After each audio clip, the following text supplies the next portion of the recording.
Hi everyone, my name's Lucy and I'm the Head of Student Services at BIM Bristol. I'm making this video for you today to talk to you a little bit about mitigating and extenuating circumstances, or MEC as we quite often call it here at BIM Bristol.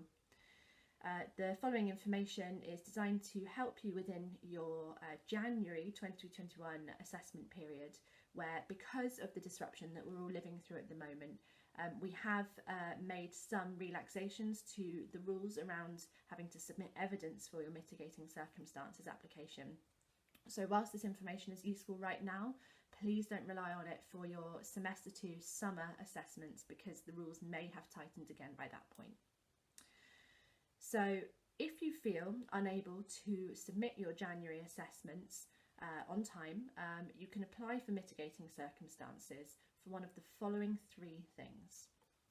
1, late submission, which is where you get to submit your assessment up to 7 days late after the deadline without penalties being applied to your grade. Second is non-submission. Non-submission is where you apply to submit your work a few weeks down the line, as if you are submitting for the first time. So again, you won't have any penalties applied to your grade and it will be considered to be a sit rather than a resit. The third thing you can apply for is impairment. An impairment is where you have submitted your work but feel that due to factors beyond your control, it wasn't to the best quality that you think that you can do. And in that case, if your grade comes back and you're unhappy with it, you will have the opportunity to submit your work again without any kind of penalties being applied to your grade. So mitigating circumstances is there for anyone who feels that there have been sudden or unforeseen circumstances that have prevented them from being able to submit work or submit to their best quality. So some of those reasons might include a period of physical ill health, which has prevented you from being able to submit on time. A period of worsened mental health, which may have been brought on unexpectedly.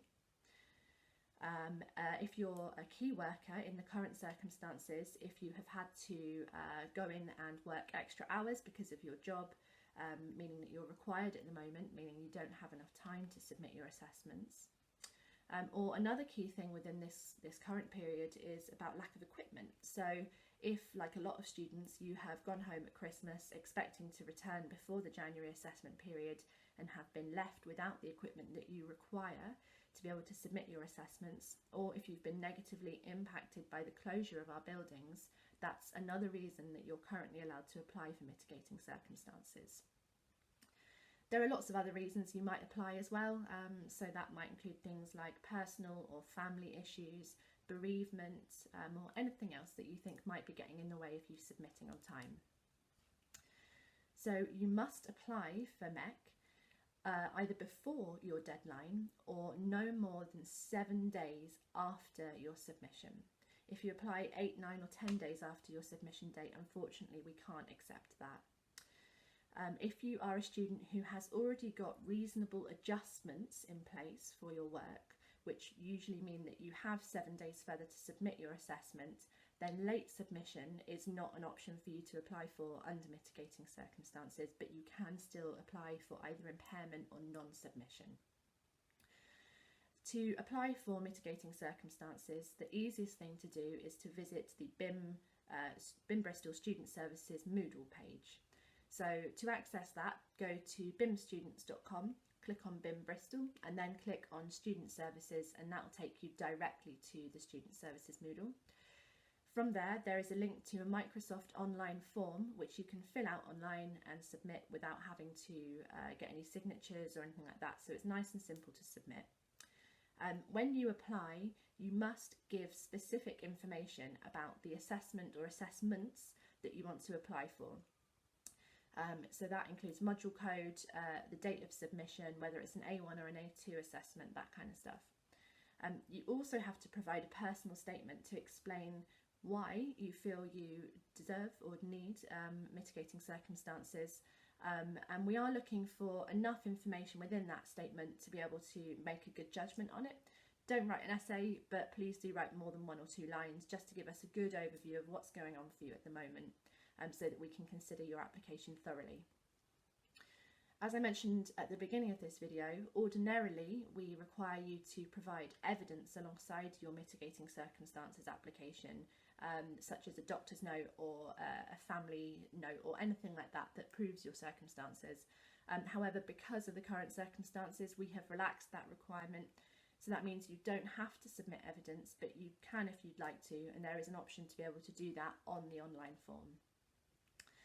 We hold at the moment weekly MEC panels, so that involves a small number of staff members coming together to look at the applications that have been submitted for that last 7-day period.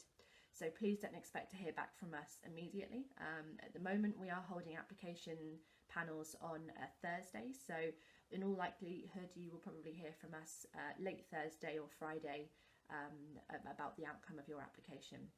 You still must submit your work, so even if you've applied for late submission, don't wait to hear from us before you submit that work. It's really important you get that in, and we can retrospectively approve your mitigating circumstances application to mean that you don't get any lateness penalties. If you have any questions at all about the mitigating circumstances process, or if you want to understand more about whether your circumstances are applicable, please contact Student Support on studentsupportbristol@bim.co.uk. And if not, I wish you the best of luck with the rest of your assessments, and looking forward to seeing you all when we're getting back into the buildings next term. Thanks ever so much. Bye.